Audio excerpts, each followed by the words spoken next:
Ladies and gentlemen, welcome to the second podcast of the Heel Section. We're a group of friends and wrestling enthusiasts from all over the country. Most of us have been watching the sport for 30 plus years. We've grown up on the WWF, Mid-South, the NWA and its territories, the WCW, the list goes on and on. Today we obsess over the WWE, Ring of Honor, Lucha Underground, and New Japan. Wrestling is our politics. All right, today we're joined by our good friend Justin Adcock. Also, Jared the Dr. Hegwood, and I will be your host this week, the Carolina Dream, Nicholas Bowden. All right, gentlemen, today we're going to get right into it. I want to talk about Raw from this past Monday night. Start off by talking about the opening promo between AJ and Roman Reigns. Now, I was very pleased by this. For one, because I got to see AJ Styles open up a show. Two, because I didn't have to watch a McMahon open up a show. And to me, it seems that they're just having an increasing amount of confidence in AJ, and I could not be happier about that.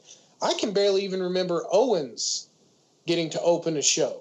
And they have had a lot of confidence in him on the mic. So, first of all, what do we think about that opening segment? Heggs, how about you? Well, you know, like you said, I'm very, very pleased that AJ is getting the time, you know, on the microphone.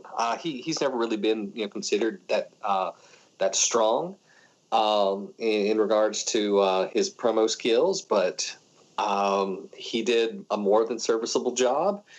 And I feel that, you know, all in all, the feud has been sort of like, you know, built better than I expected it to. So, you know, I wasn't wowed by anything, but I wasn't hurt by anything either. And that's always a plus, you know, in these days.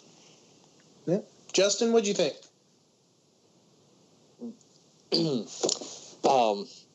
That is my age style. Walking out at the head of Monday Night Raw. I mean, that's another one of those, like, that's when we said AJ Styles main eventing a WWE pay-per-view. Like, you can't. I'm just so happy that it's happening, and he is so good, and he is working so well that he makes me look forward to Roman Reigns and the Usos, which is not something I would have ever thought possible unless it was a situation I was certain they were being destroyed and somehow buried alive and extinguished from all further booking. No, I don't hate them that much, but I've never wanted to watch them in anything. And, man, I can't wait to see what happens between AJ and Roman every week.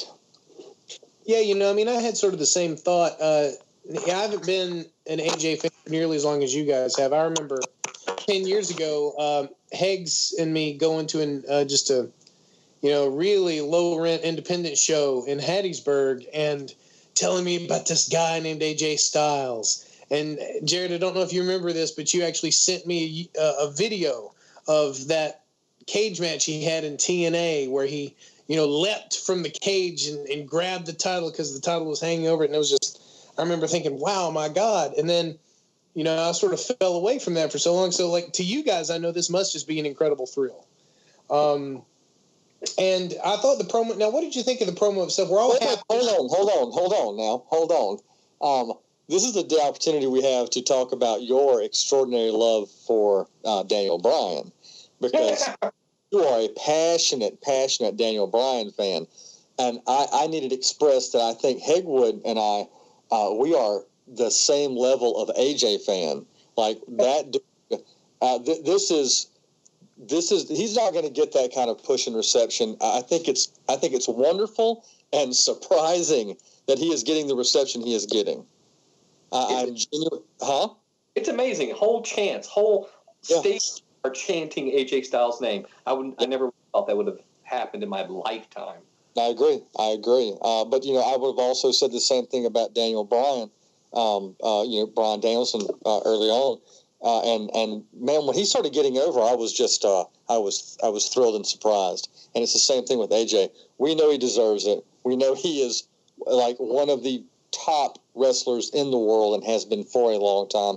I'm just glad they've got him before he started breaking down, physically, because God knows it's going to happen. That dude didn't make a flubber, and he's been springy as hell for years. So you can already see him toning back, and he's still doing incredible stuff. Mm-hmm. Yeah.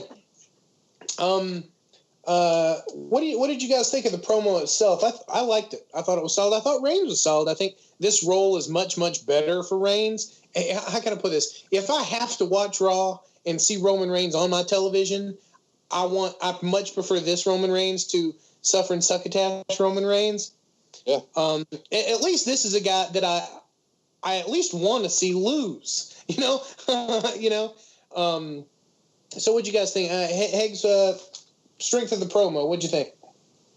Well, yeah, this Reigns is a much better Reigns, and I think that the sort of ambiguity that they're letting him play, as will he turn, won't he turn? I think it's adding to the tension of the feud. I don't know who's the heel in this match. They've been teasing AJ and the club, and God, I hate that name. There's some lazy creative right there. Yeah, it's the same thing that I had for the Shane Taker match. I don't know where this is going to go. I can't honestly say that AJ won't walk away with the belt. And as a fan who has been watching a decade of formulaic, by the book, paint by numbers Raw, this is such a breath of fresh air. And I said this last week, I've got to give credit where credit's due, and Roman is doing his part. Yeah, I can tell you one thing's for damn sure. Whatever happens, it will be better than the Shane Taker match. Justin, what did you think of the promo, the strength of it? I like, for AJ, it was really a step up. I mean, that guy can get shaky on the mic every once in a while, and he rarely is insightful. His stuff is it's milquetoast, man. Like he's not a great. He can get passionate, but he still doesn't say a whole lot. I thought he did pretty good. This feud's going well. It was a good kickoff to the show. I was just so like starstruck just to see him come out opening. Right off the bat, that was just awesome. I agree. Moving on, I think the next thing that happened on Raw was what I thought was the best thing of the whole night. We have a two-man match turned into a four-man tag match. Every one of the participants is someone who's going to be in the IC title match, the Fatal 4-Way. We had Owens, Cesaro, Miz, and Sami Zayn. And one of the great things I loved about this was Shane comes out and he says, okay, we're making this tag match. And we get that wonderful moment where, Owens gets stuck with the Miz and he's screaming, but he's the worst one. He's the worst one, which I laughed at. My God, Owens is so great. And then Stephanie comes out, and in this really wonderful thing, she switches it up and she puts Cesaro and Miz together and Owens and Generico, Sami Zayn together. Yeah. And I thought that was brilliant. I loved it. I loved the match. Justin, let's go to you. What did you think of this whole exchange? Oh, it was good, man. Going back to their ROH days, it was one of those Generico steam moments. Seeing them together was nice, and seeing them not work together. But through that, obviously working together, it was good. It's good stuff. I like the Cesaro and Miz stuff. I'm glad to hear that you might be coming over to Miz, to be on the Miz side of things, because I like the Miz. I've always liked the Miz. He's a turd. I think he's an awesome turd. It's great having that's a terrible segue. We'll get to that later. It's a Jericho segue, but yeah, I actually like the work that Mike's doing right now. Yeah, Jared, what'd you think? It's easy for me. My favorite part of the entire night, and I think it's sort of like it goes back to that kind of booking that really sort of drew me into wrestling in the first place, in which there's a feud, and there are matches that sort of spun off of that feud, and there are, twists and turns and developments that allow it to sort of like progress and heighten. And what started out as a singles match becomes a tag match, of like mixed participants. It was like, just that sort of like 1, 2, 3 stepping through the tag. It was that's ideal booking. You're showing me that there is an actual process to the matchmaking going on behind the scenes, and it's not just we've got the card before the show even starts and nothing's going to change. It brings back the idea that anything can happen.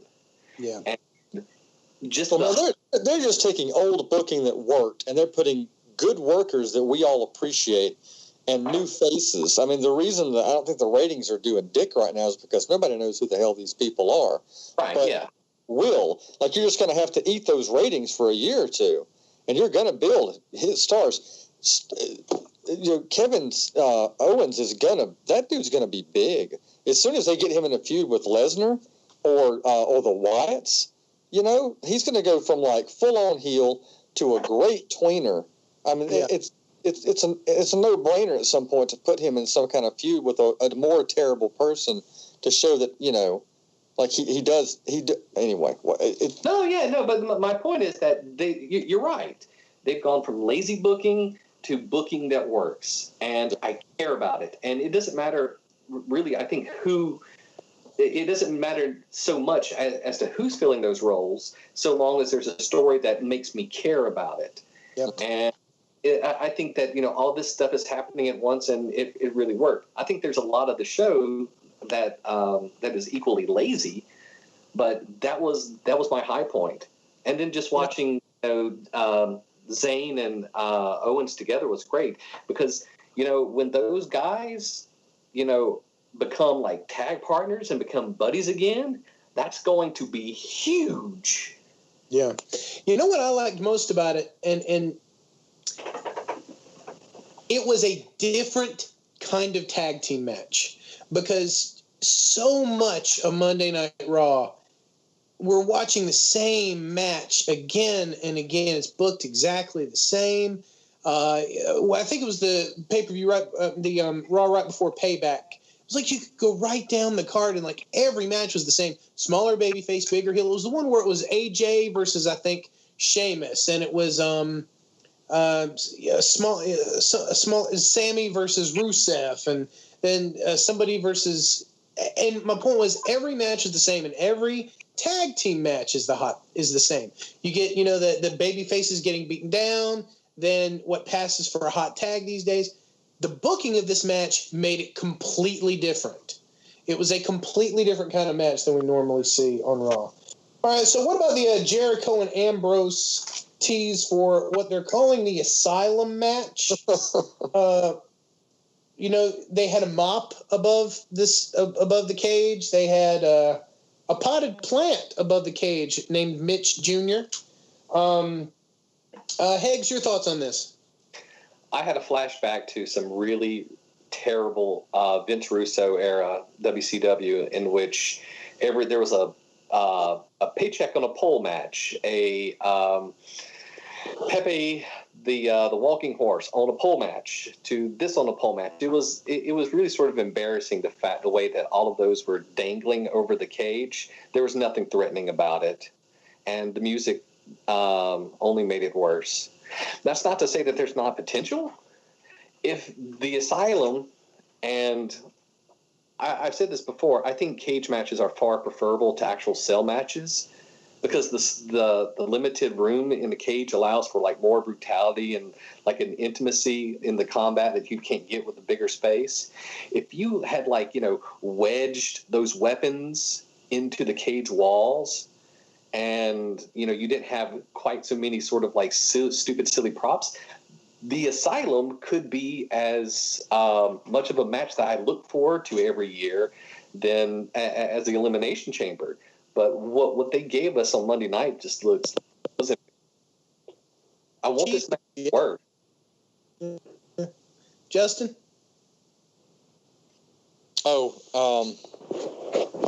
Sorry, I was trying to think of some way to work out, using the offspring of Mitch as a viable form of, like a vengeful plant, the offspring of some poor slain succulent. I have no idea. I think this was, I think this is a great chance. It's a good feud. Jericho is doing some of the best work of his career. Yes. I love his heel turn. It has been wonderful. I couldn't stand him even being around until this heel turn. Yeah, and I remember a couple months ago, like, you hated that guy. Like, you couldn't stand him. So I was done with Jericho. I mean, I know he's still an excellent worker and he's a great talker and et cetera, but Jericho the face is worthless. Like, I got nothing for Jericho the face. But Jericho the shit heel, man, I will buy a ticket. I will give him my time. I will sit on my couch and not do anything while that dude has got a microphone. His matches, whatever. Yeah, he's good. He's always been good.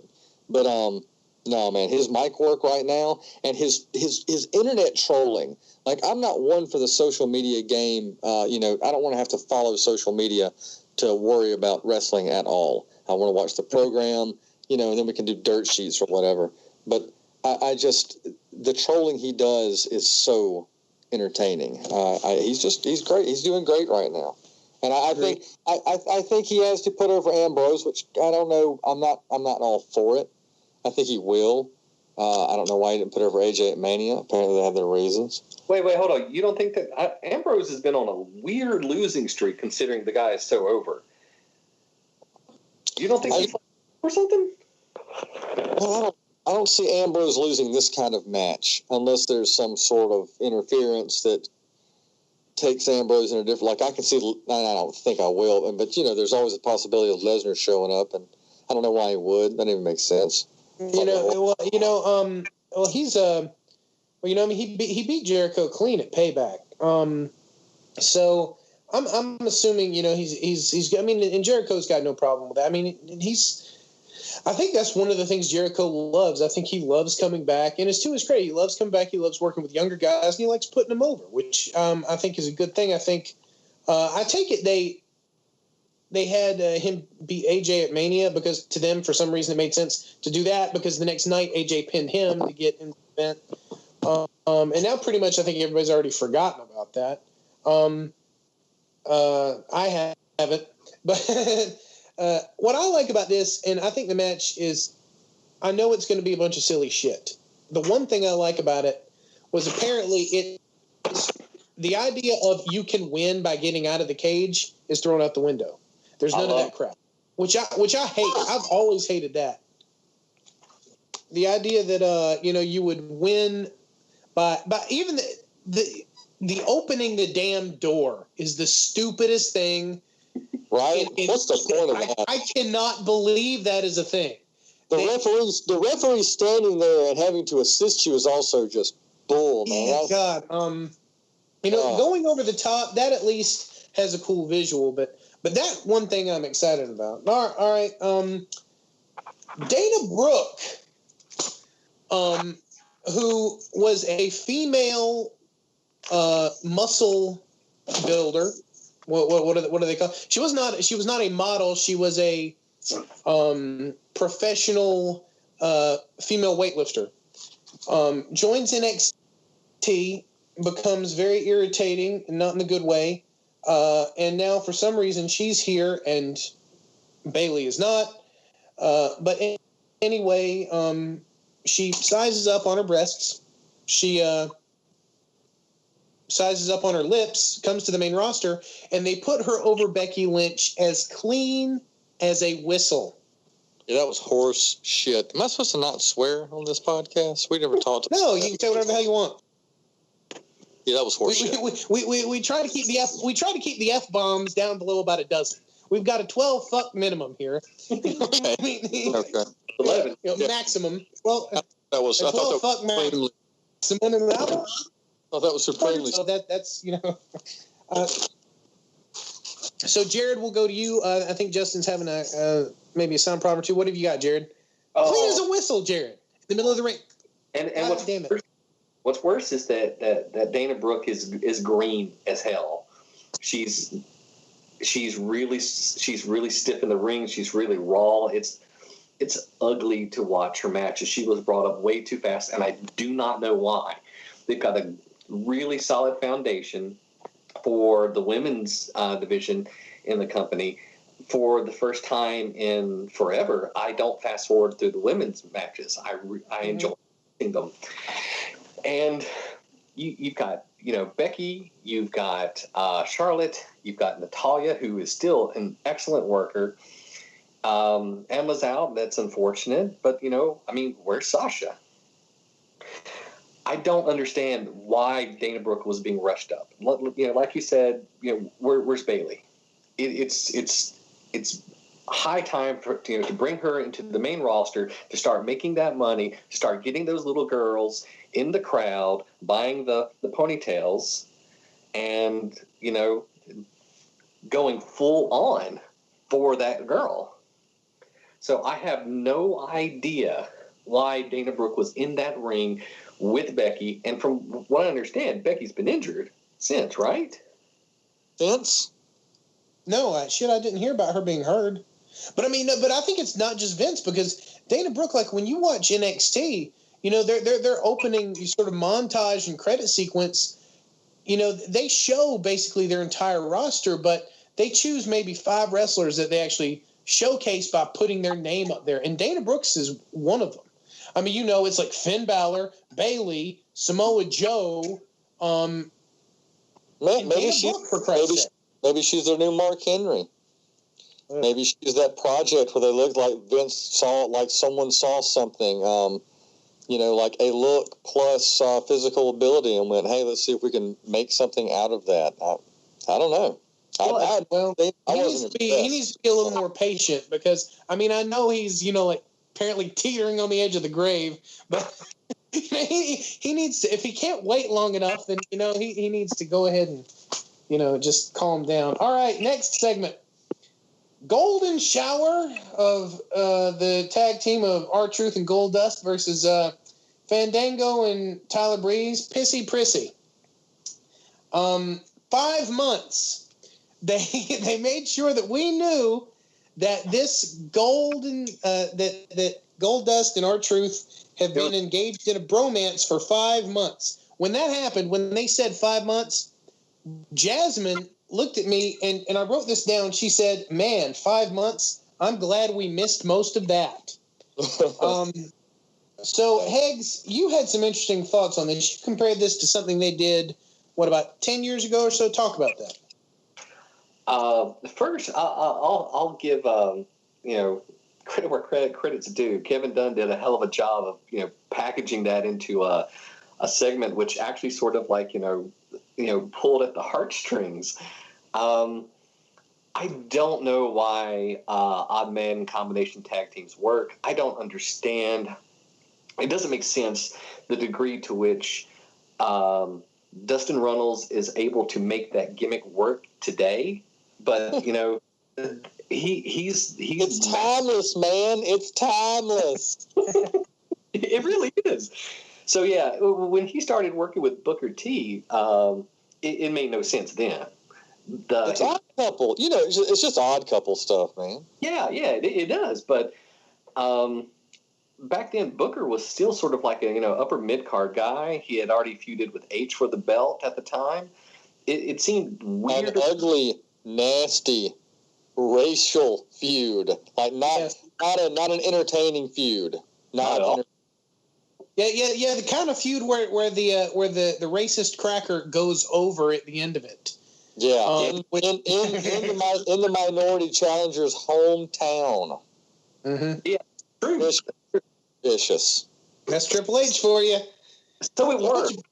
It works, and you got to have that tag team. It's a tried and true combination.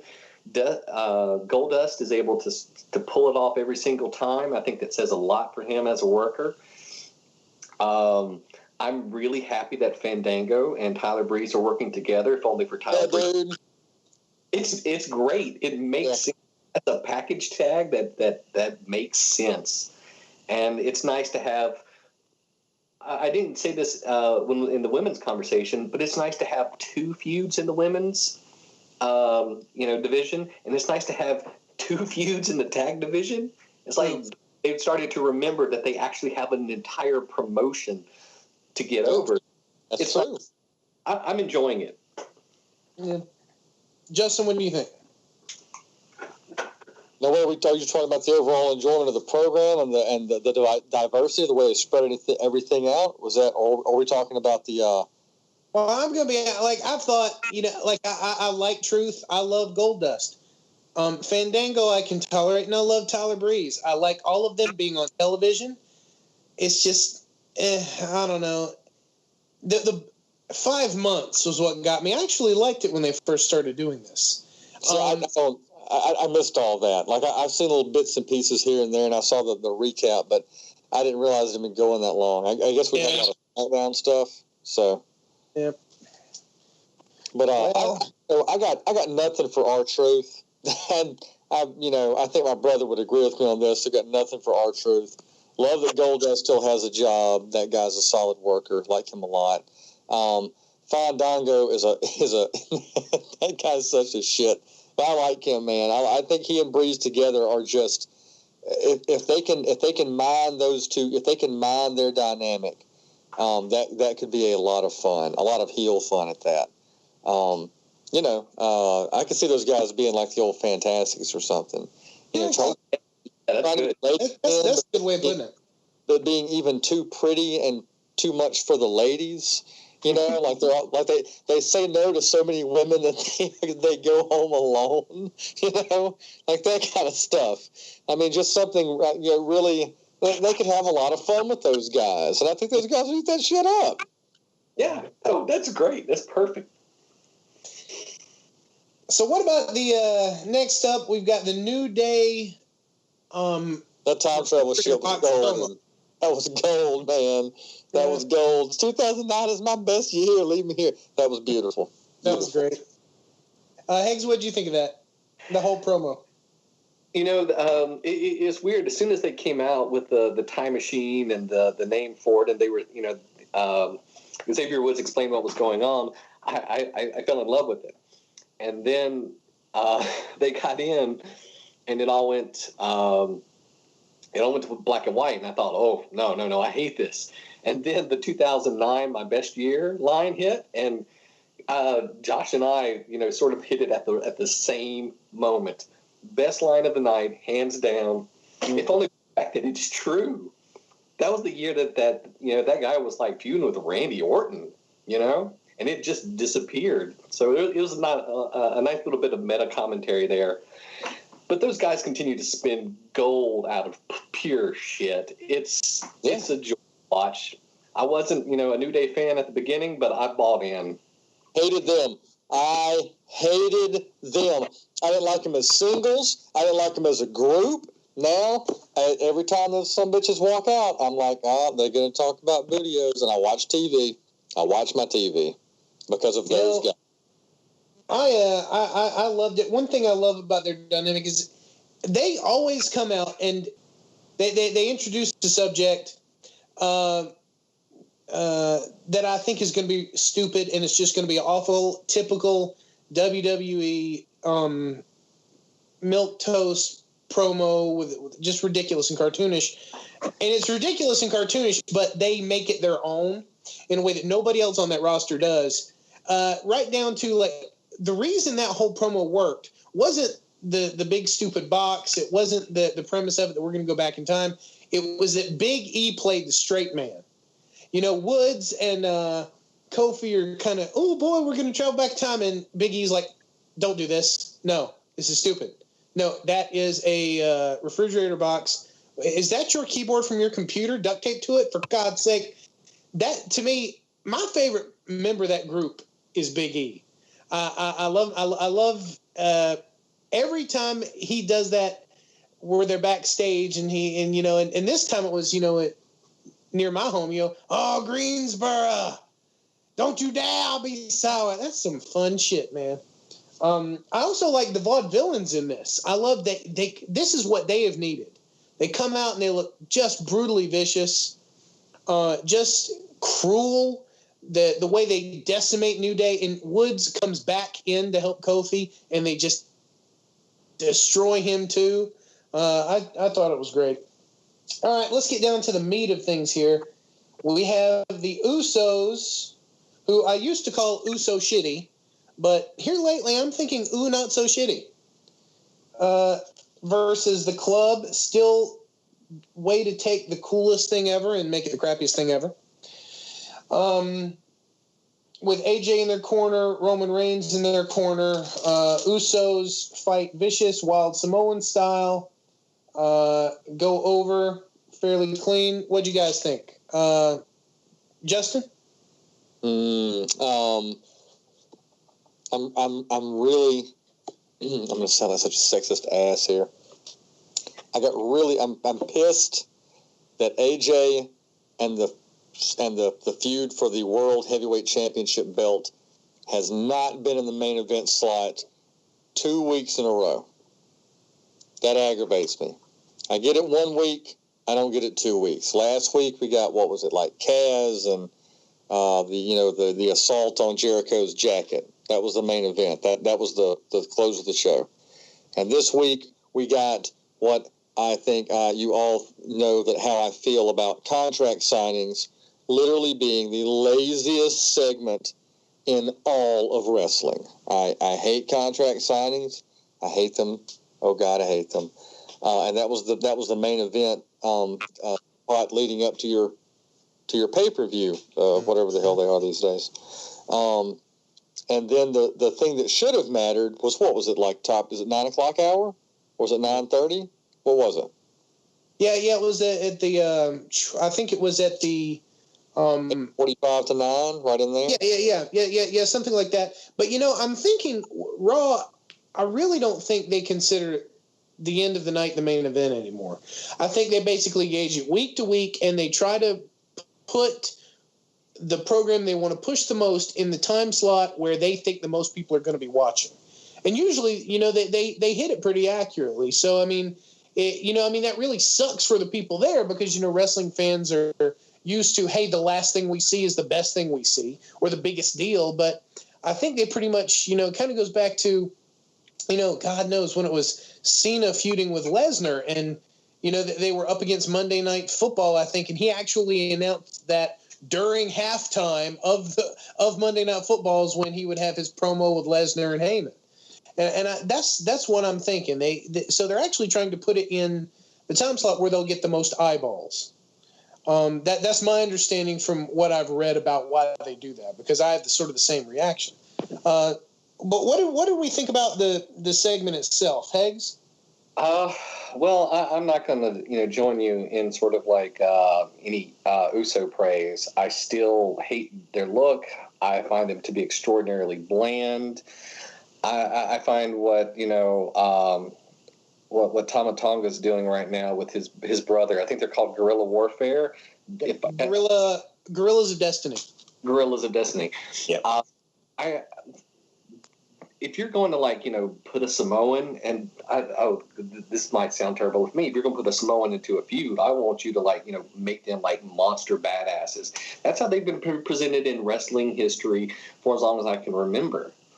That's just part of their heritage, that there's this weird tribal culture, and there's something about the John Cena nature of the play in the paint, the Uso chant with the crowd that really just annoys me.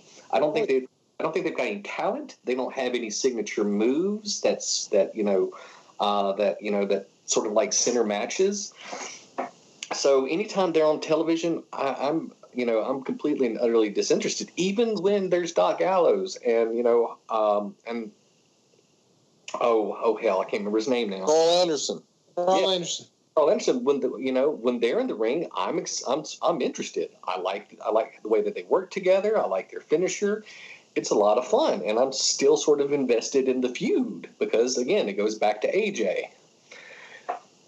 I just don't want any more Usos on my television. I hate the 5-hour energy commercial. I hate all of it. I wish I could be unbiased about it, but they're like kryptonite to me. They're one of the worst parts of every show. So it's going to be hard for me to say anything positive about it. Well, hey y'all, what's the worst part of every show? Like, what's the real quick? Like, what saying that because I can't stand the Usos. What's on our bottom of the barrel list? Like when someone okay, Sheamus. Like I know when that dude hits the ramp, I'm done. Like I don't care. I go make a peanut butter sandwich. Oh man, for me, the worst part has got to be Roman Reigns' eventual surefire comeback and win. Every time I see it, it makes me want to pull up my damn hair. But not because I'm not watching a wrestling match. I'm watching like an 8-year-old play a wrestling video game, and he's got his one move that he likes to do over and over and over. Superman punch. God.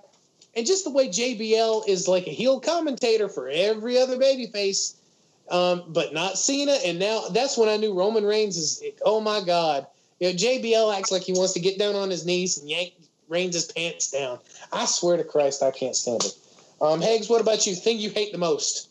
These days, and I feel bad because I don't hate the worker himself, but I hate Kalisto with the U.S. title. Oh, yeah. I anywhere close to the level to warrant putting that belt on him. He's not Ray. He could be Ray in a couple of years, but I don't care about him in any combination they put him with. I can't wait for Sin Cara to break up with him and have that eventual boring, tired feud. And I want both of them to sort of go back to Superstars or Main Event Tuesday or whatever the hell show that they exile people to, where they've been sending Tyler Breeze all this time. How do we feel about that final segment, the contract signing, Elma Justin? The only good contract signing I've seen in forever was the Samoa Joe Finn Balor contract signing, which was brilliant. Because Finn Balor comes out and he says, I demand, Joe, that you come out and tell me why you attacked me. And Joe, just his music plays. He walks out. He signs a contract, doesn't even look at Finn, turns around, walks backstage. I damn near lost my – God, that was beautiful. It was real. You put those guys in a room at one of those long-ass tables with a bunch of guys pretending to be lawyers and – put it on social media, treat it as like a DVD extra or something, and people will care about that. Do not take my main event slot up with, two people staring across from a table and knowing that they're going to sort of leap over it and then we're going to cut the credits.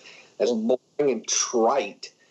And that Samoa Joe Finn Balor thing, it was kind of cool.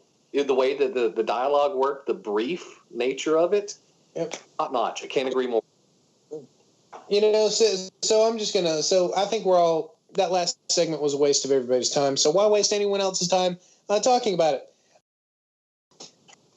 All right, let's talk about the extreme – let's talk about some predictions for Extreme Rules. Okay, let's start off by talking about the IC title Fatal 4-Way. We've got The Miz, Cesaro – Sami Zayn and Kevin Owens. Justin, let's start with you. What do you think's happening here? Who do you think walks away with the strap? No, I guess I hadn't thought too hard about this one. I don't think Cesaro needs it. I think Owens could use the platform better than anyone else. I don't see any point in giving it to Zayn. And I would not have any problem with Miz just keeping the damn thing. I'm a fan. I think that if he's the champ, and he and Maurice, is that right, Maurice? Yep. Okay. I think they're doing some really good stuff with that, and they've only it's the tip of the iceberg. I think there's a lot more there, and they should give them a little bit of time to mine that. Mm-hmm. Jared? I agree. I'd rather Miz keep the belt. I don't think Cesaro's going to take it. I worry that AJ is going to lose and Cesaro is going to be the next in line for Reigns. Because right now Owens and Zayn, they don't need a belt to feud over. They could, fight for eternity and people will care. it'd be nice for a belt to be part of that. And the way that Owens has sort of been talking about it, making it sort of an obsession, has been cool. But if it's, I assume that Sammy's going to win. I'd rather the Miz win, but I'm assuming Sammy. You know, I've thought about this, and while I have very begrudgingly come around to enjoying the Miz, specifically this past week, I wonder if he keeps the belt. Cesaro, after this, seems to me all the other three guys have to go in different directions. So, who's feuding over the Intercontinental title next? I mean, are we going to go back to Ziggler doing it with Miz? I mean, is anybody going to be excited about that? Let's face it. I have enjoyed Miz in this role as sort of like the fulcrum around which all of this is sort of functioning. But, I mean, if you take Miz and how can I put this? If Owens, Zayn, and Cesaro are not in this feud, I do not give a shit about it. Just Miz by himself feuding with, oh my God, who? Just some other generic babyface. I can't even think of one right now. Who else would he feud with? Whereas about who? Apollo Crews. I can see that. I still don't know that I'd really care about that. So, I like Miz. I like Miz right now, but I'm going to go with Jared. I think it'll probably go to Sami Zayn, but I don't think that's a good idea. I think he's best fighting from underneath and just kind of always coming up short, and then wins the Royal Rumble 2 years from now. You know what I mean? Just let him get over as that guy who ideally what I'd love to see is him and Owens main event WrestleMania. That'll never happen. Man can dream. Don't say never. That's true. Never say never. I mean, we never thought we'd see AJ Styles in the spot he's in. All right, so we've got a women's submission match now. After the way the match ended at the last pay-per-view, to me, this has to end kind of clean. It has to. Because the last one, I hated the way the match ended last time. I liked the match. Bullshit, man. Yeah, that was bullshit. That was just it reduces that entire history with Bret Hart. It makes it just a bullshit gimmick. So to me, this one has to end straight up. And I can't imagine which way it could go because I cannot imagine Natalya tapping. And I can't imagine Flair tapping at this point. So, Jared, what do you predict for this? I think that that Charlotte wins dirty. I think she steps out of her father's shadow. She's certainly sort of coming to her own in the last, say, month or two. And her promo, on Monday night was, really, really good. Very, very much improved from what she's done before. I think that this match is an attempt to sort of legitimize the women's division as a wrestling division rather than, models jumping around, slapping each other. So I would prefer Natalya to go over and, just to sort of work with everybody, work with all the newcomers and really sort of put them through their paces and get them ready for, the weight of carrying that belt. But yeah, I expect Charlotte to win dirty, but still to keep. Yeah, how do you win dirty in a submission match? Because they did a submission that was dirty in the last pay-per-view. Charles Little Nate. Little Nate? That sucked. Justin, who do you think goes over here? I think Charlotte goes over. I give no shits about Natalya. I don't care. I've never really been a fan. I'm not a fan of the Hearts. I just don't care. I don't care about the women's division nearly as much until Sasha Banks shows back up. And I don't know what the hell they're waiting on. They're not using her for anything.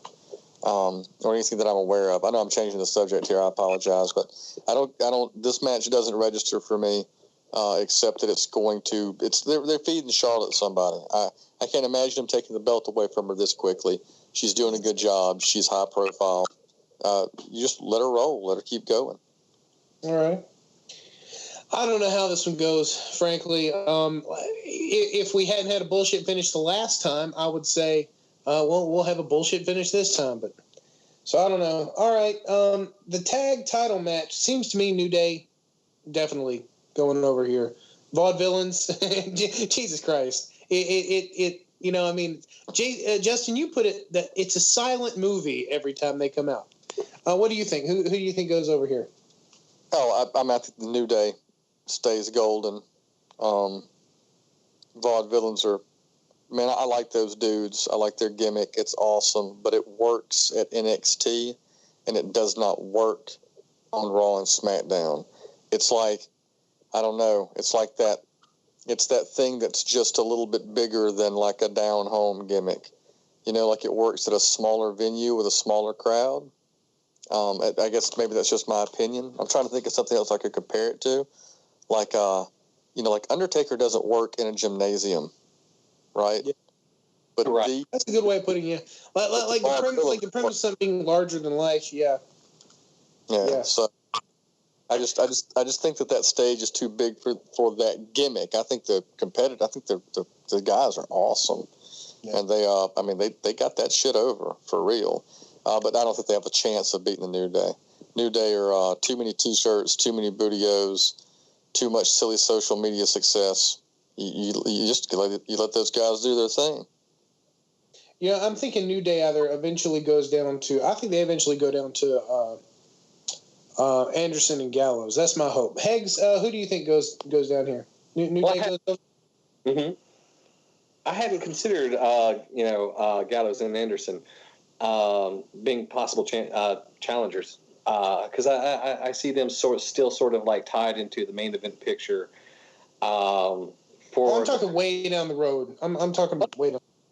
Oh well. Even so, my thinking with New Day, and I think that they're going to probably up the belt, is because Vince is itching to put the straps on Enzo and Cass, and right now Enzo and Cass are just they're too big when it comes to face pops. That's what Vince sort of like really sort of like tests that brass ring theory of his on how much the audience is sort of like working with them. And the New Day's had it forever, and that doesn't necessarily mean that they're going to lose, but faces chase the strap, and their turn's already like 2 months in the past. I don't know who they're going to bring in next month unless they're going to try to stretch this thing out with the Vaudevillains for another month, and I don't think that's likely to happen. So I'm thinking that Vince gives the straps to the Silent Era boys. Okay, Texas Tornado match between Not So Shitty and the Club. Jared, what do you think? Who goes over here? Gallows and Anderson, hands down. It's the only match I would put money on. Those guys need to be put over. They've got the look. They've got the momentum. They're outsiders. This is the New World Order made over again, and I think Vince would be an idiot to let the Usos pull out a win in that one. Oh, yes, an idiot. The same kind of idiot that I believe we were talking about WrestleMania 31. You said, I think there is no way in hell that Triple H is ever going over Sting. Vince McMahon is not an idiot. You continually say that, and you're continually, well, not continually, occasionally wrong. It seems like every time you say Vince McMahon's not an idiot, you make a wrong prediction. Well, I hold out hope that the man who built $1 billion company would make such a stupid mistake.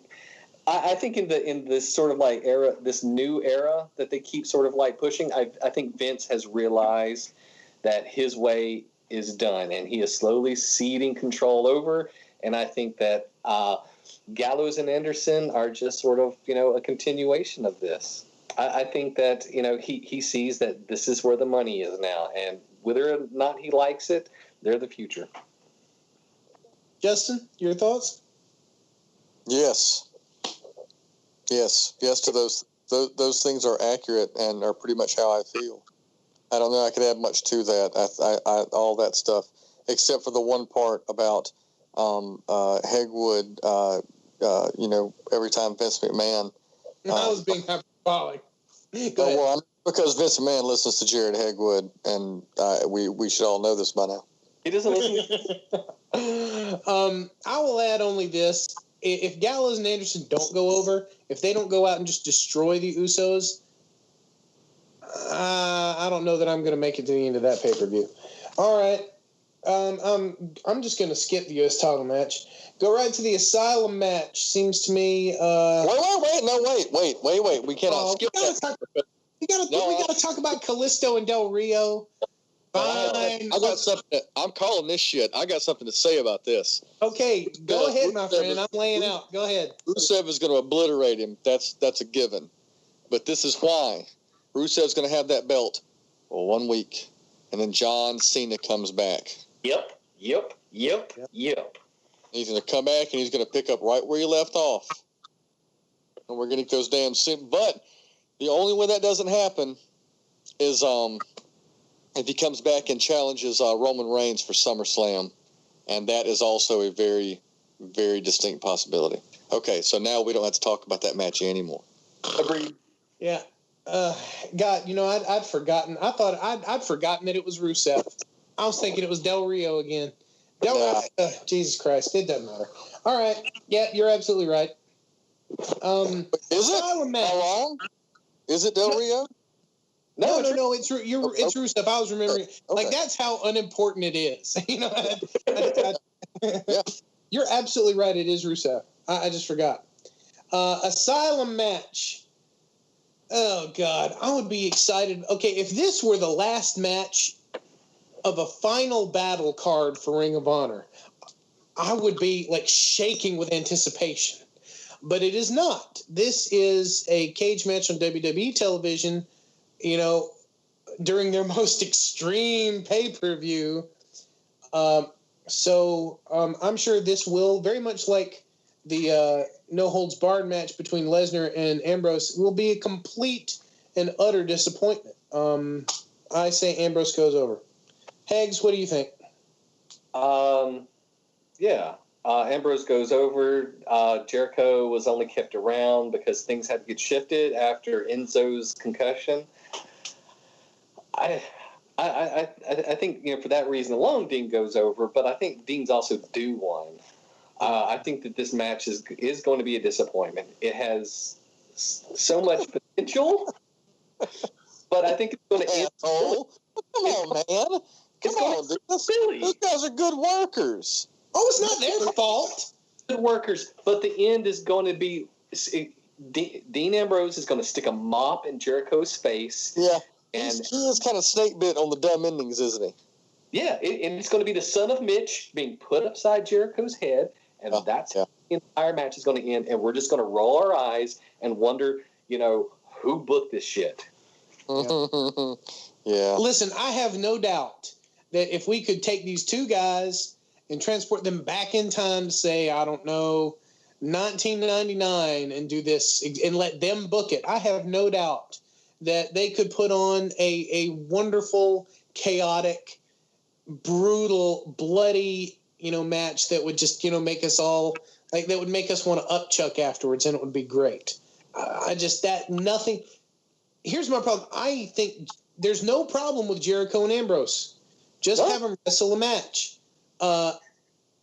Just have them wrestle a match. I would watch that every single week. You could put those two against match. But in a bloodless era, this kind of match just doesn't work anymore, which brings me to another reason that I think it will be very watered down is because then the heavyweight championship match is an Extreme Rules match. So, Jericho and they're not going to get bloody when, Roman Reigns and AJ have to follow them. I'll just say, and I'm going to go to you guys about your predictions about this. Let me just say that though I'm sure this will be a good match, I do not think it will be as good as the last one, even though that one was way overbooked and there was outside interference and shit. To me, it is a disservice to AJ Styles to have him in this kind of a match.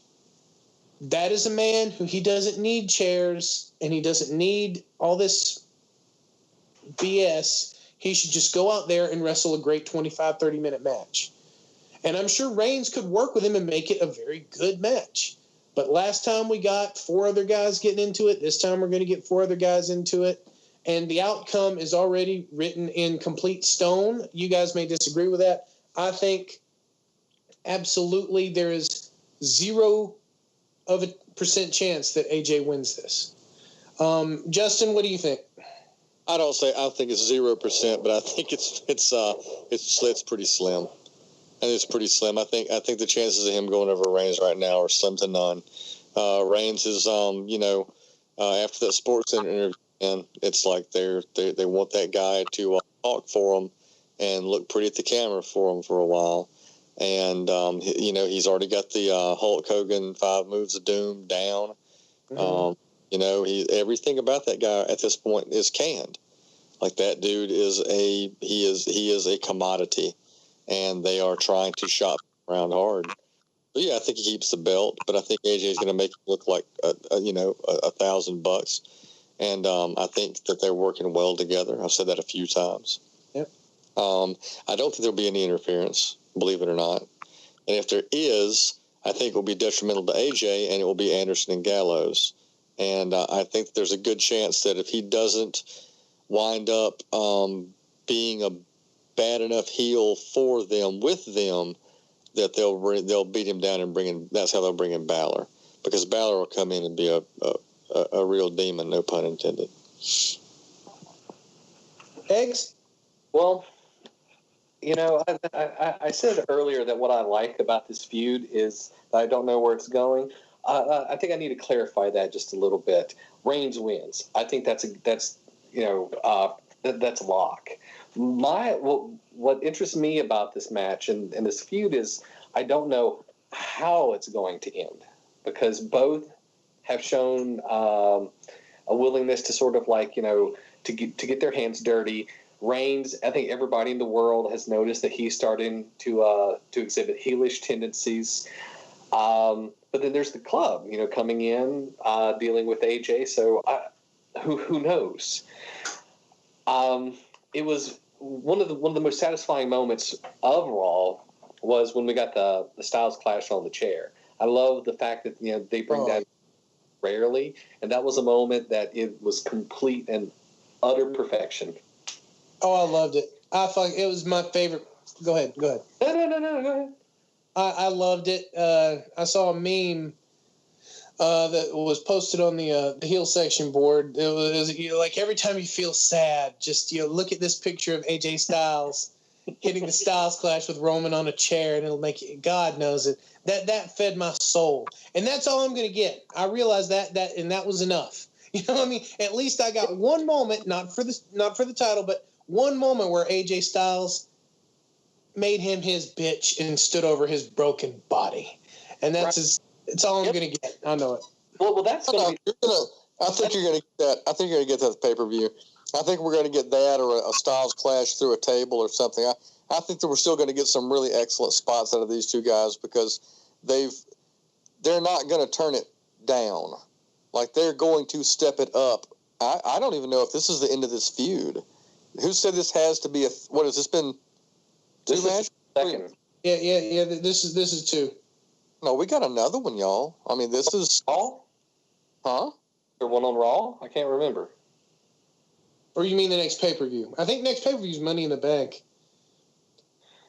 I don't know. I kind of about it being not. It doesn't have to be the rubber match. I think if this is for this to win satisfactorily for me, AJ is going to have to sort of have the option of cheating to win, and or at least being brutal to win, and do it because he's AJ, and that Reigns shows that he's willing to get his hands dirty and just brutalizes him, and AJ realizes he's got to join the club. He's got to step up his game if he wants to win at the main event level. And that's how the story plays out. But if this goes for a third one, I don't know how that comes in. I think Finn's got to eventually sort of get involved somehow. But I don't know who's the heel and it's not it's right now. It's not a narrative problem for me. I'm cool with it, but Reigns goes over. You know, I mean, what I'm thinking is, ideally, what I would want to happen would be for AJ to absolutely cheat, turn complete heel, us to find out that he's been masterminding this sort of the entire time, and then just destroy Reigns, take the title, and then for Reigns to slip into the Ryback spot. But since I know that's not going to happen, I think the best I personally can hope for is that though Reigns wins, Bullet Club, I'm just not going to call him the Club anymore. I'm not going to do it. Bullet Club turns on him, and Finn comes up. And so then we get – because here's the great thing about that. What my worry is that when this is over, AJ just goes away. And he just slips back down, and he's doing pre-show matches, and he's in Ziggler land. That's what I'm worried about. So whatever happens, I want him to end with him being put in some major new angle, no matter what happens. Those are my thoughts.